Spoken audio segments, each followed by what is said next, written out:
Hi everyone, Brittany here, Program Coordinator with Parents Empowering Parents. Welcome to our first virtual training. This is a pre-recorded session. We had a bit of technical difficulties getting this out, but we got it done. Thank you guys so much for being here. We will keep this up on our YouTube channel, so please make sure to like, subscribe, comment, all the good stuff. We will have resources for this presentation linked down in the description box below. And if you'd like more resources, please make sure to email us at peptrainingworks@gmail.com. Are you guys excited? Let's go. We're going to start with.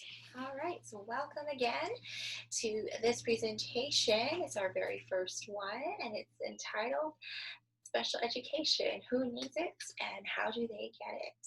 Now, before we talk about all of that, the eligibility process, I just want to explain a little bit on what is PEP. So PEP actually stands for Parents Empowering Parents. We are a parent organization, and we are founded by 5 mothers and 1 grandmother of children with disabilities and 1 professional.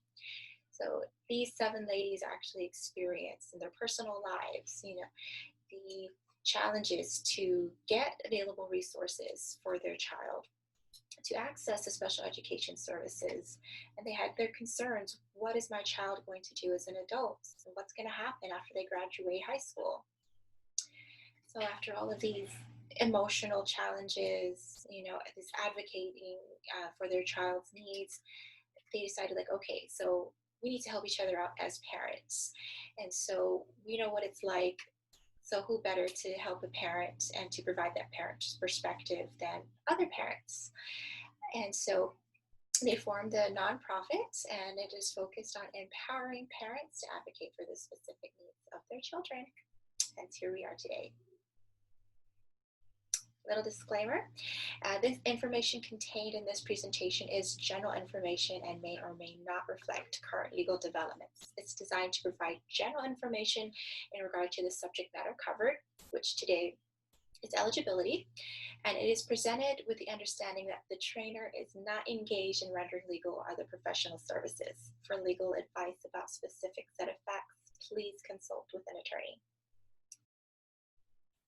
So some of the IDEA disability categories. There are 13 disability categories that IDEA recognizes. So pretty much if your child has any one of these disabilities, then they would receive services. They could receive services, I should say, not would, because you would still have to go through the eligibility process, right? So we do see a lot of children on Guam, right, that have specific learning disability. Of course, we do have autism is a big disability we see for our children. And of course, OHI, which we would see like a lot of ADHD and orthopedic impairments as well, such as cerebral palsy. Right, moving on. So supplies and resources. What do we provide? Well, you will get a list of special education acronyms. There will be a link for that down below. Use my cat in the background. You'll also get links to special education laws to reference.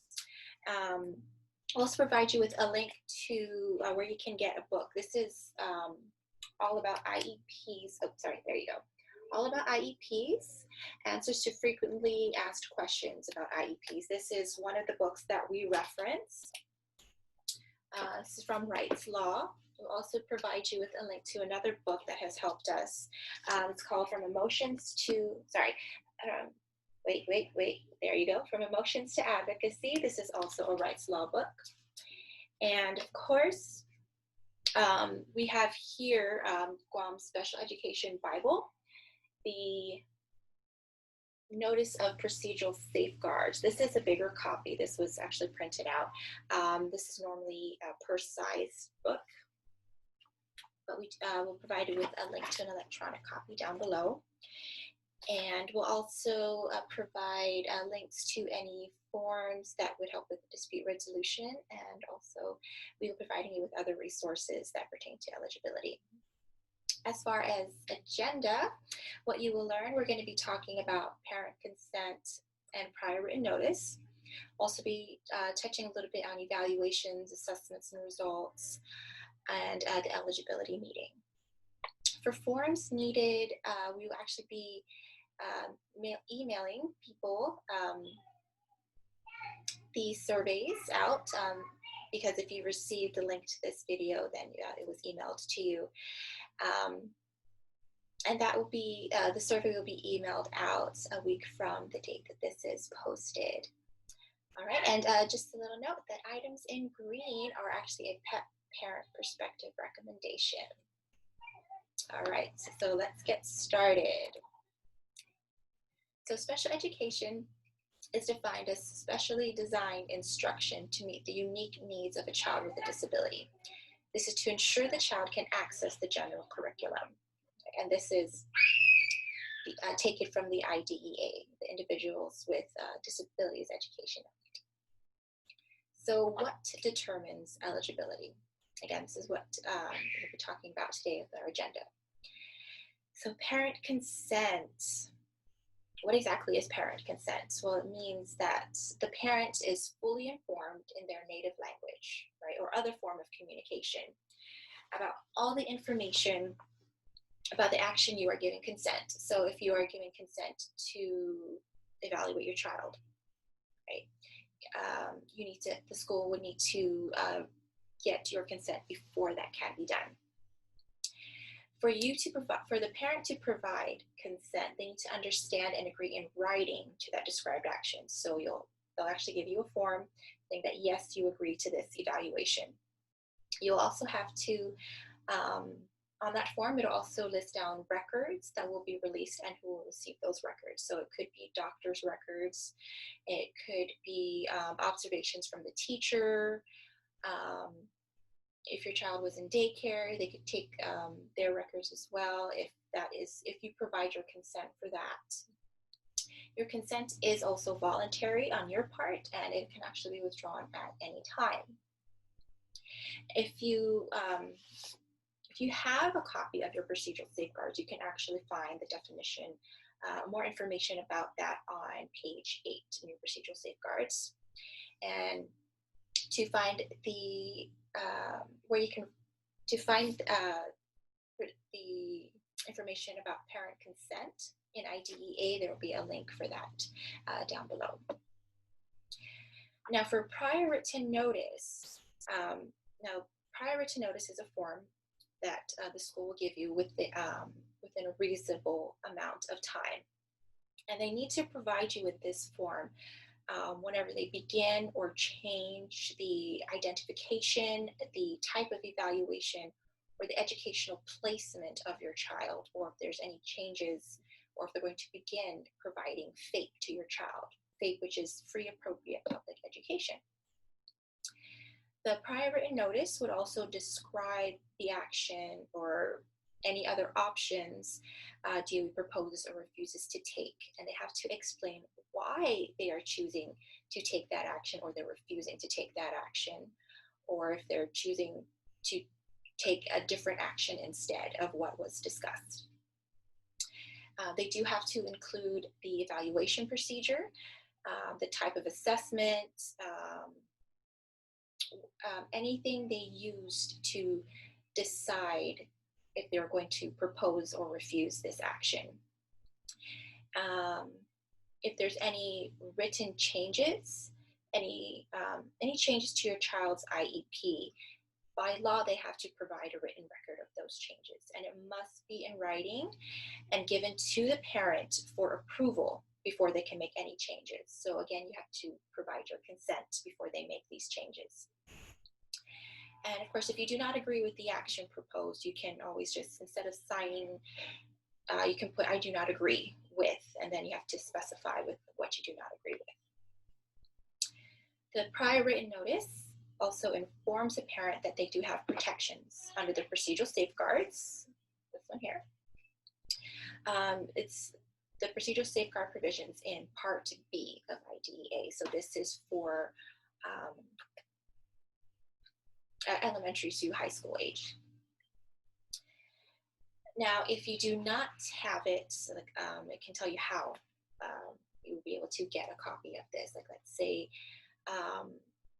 you lose it along the way. It does happen. I actually lost my purse one, so that's why I now have a big one, right? So the prior notice will tell you how you can get an extra copy of the procedural safeguards. Normally they give it to you when you're scheduling the eligibility, when you're scheduling the evaluations. I know I got my first one when I met with the IEPC, and we're talking about the concerns I had, and filling out all the forms. That's when I first got my copy. So the prior written notice would also include resources to contact for help in understanding Part B of IDEA. So like you can call PEP, for example, like, okay, I need help in understanding my rights for this. I have this concern. What can I do to help advocate for my child? So the prior written notice can also tell you where you can get a copy of your procedural safeguards if the action that DOE proposes or refuses is not an initial referral for evaluation. So it's pretty much saying, after you as a parent has first referred your child, or a teacher has referred your child, if anything that happens after that, if they are going to do something or they refuse to do something, and you have a concern with that, then the prior written notice would tell you where to get a copy of this, so you can know what is the best way to advocate for your rights as a parent. So the prior written notice, like, if it can also tell you where you can get resources to contact help in understanding Part B of IDEA. So it could tell you, like, okay, if you need help with this, you can call PEP to help you with that, or you can speak to a parent service coordinator. Parent support service at DOE, right? They have Miss Laura Tysapig there to help with that. And any other resources that they may have available. The prior written notice must be written in language understandable to the general public, and it has to be provided in native language or other mode of communication unless it is clearly feasible to not do so.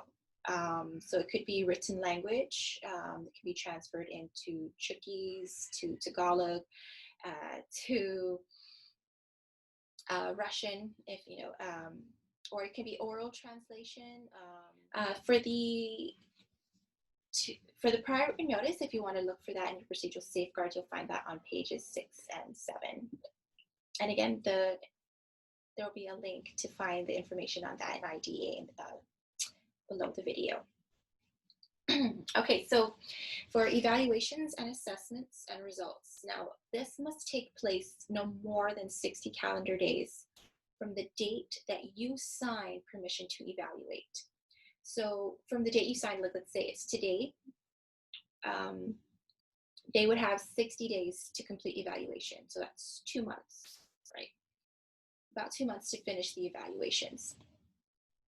Now, there are certain types of evaluations. Like, I know we went through their speech, behavior, we evaluated for autism, and pretty much what the IEPC would do is they would ask you, okay, so what are your concerns as a parent? And then you would explain exactly, okay, I have a concern with their speech, behavior, and then it's like, okay, so you can try the ADOS, the Autism Diagnostic Observation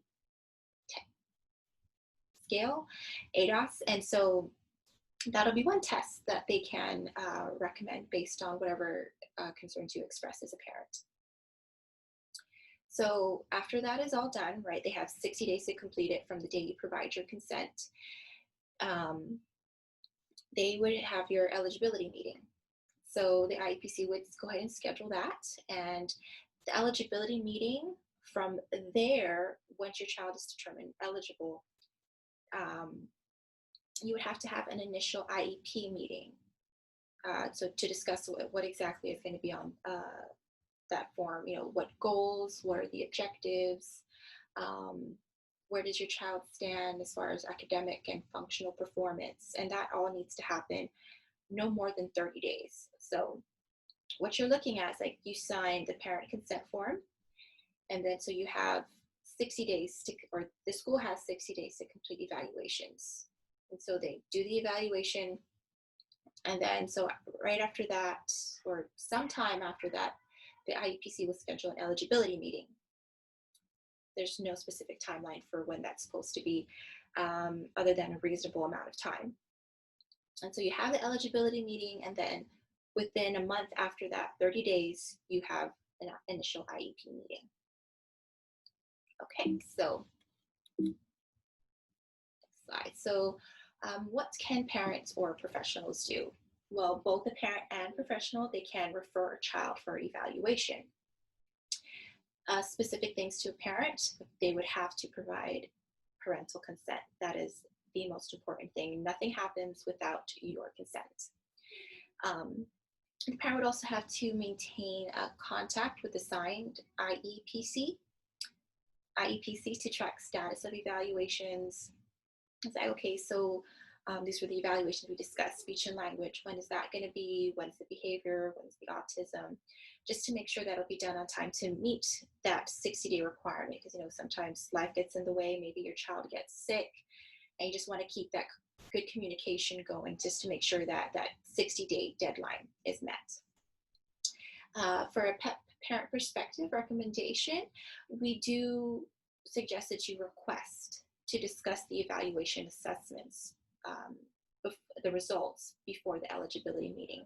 Because, you know, it is going to take a lot of time to go over all of that. And, you know, especially if it's your first IEP meeting, it can get really, really emotional during that time. And so, you know, you're there just listening to all these results, and you're trying to process that, and everybody's there. They're there to find out what exactly can be done for your child, how they can help your child. But if you don't take the time to process that beforehand, it's going to be overwhelming. So we do highly suggest that you request to see the results beforehand. So that way it gives you time to process. You're at the IEP, you're at the eligibility meeting with a clear head, and you can better advocate for your child. As far as professionals, what can they do? Well, they would provide parents with a prior written notice. And so that is also a very important document there. Again, it lists down what they're going to do. So if they propose this evaluation, or if they refuse this evaluation, that needs to be written down, and you need to see that, and again, provide your consent. The professionals would have to schedule the evaluations, the assessments, any observations, or the teacher observations, to determine your child's capabilities and possible areas of need. And then the last thing they do is to schedule the eligibility meeting. So your rights as a parent. If your child is deemed ineligible based on evaluations, you can request for an independent educational evaluation, and this will be at no cost to the parent. And you can reference this in page 12 to 14 of your procedural safeguards notice.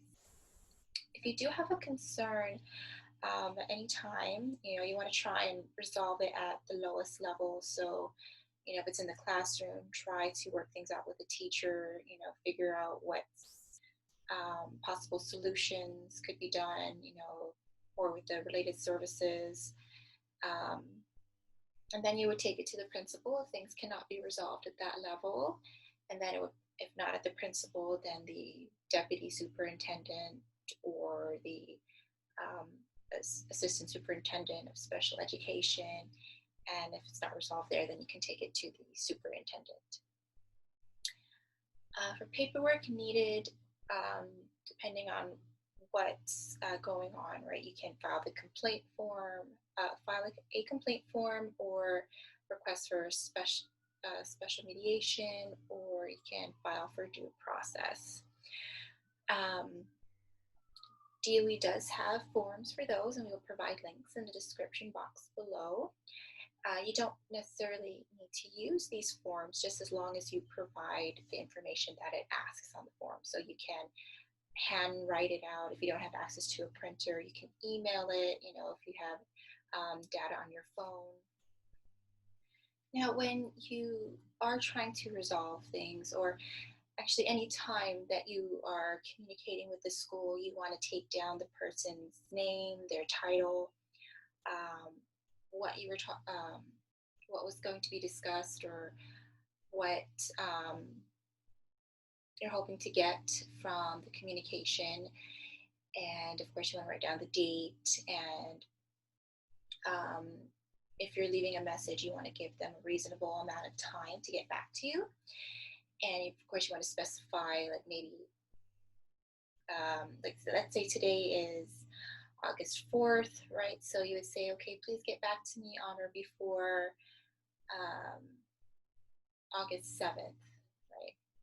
Give them enough time, because while you are advocating for your one child, they do have to, they are working with multiple children, right? The Guam Special Education actually has 2,000 children in the system, so that's only identified. So give them a reasonable amount of time to process your request and to get back to you. For parent perspective, again, if you do not agree with the outcome of the eligibility meeting, you can put down, I do not agree with, and then specify what you do not agree with.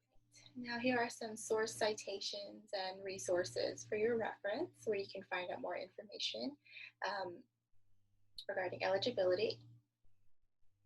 Thank you guys so much for attending our first virtual training. Again, make sure you please like, comment, and subscribe to our channel. If you have any questions, make sure you email us at peptrainingworks@gmail.com. And feel free to check out our website, peptalkdisabilities.com. Thanks, guys. Be safe.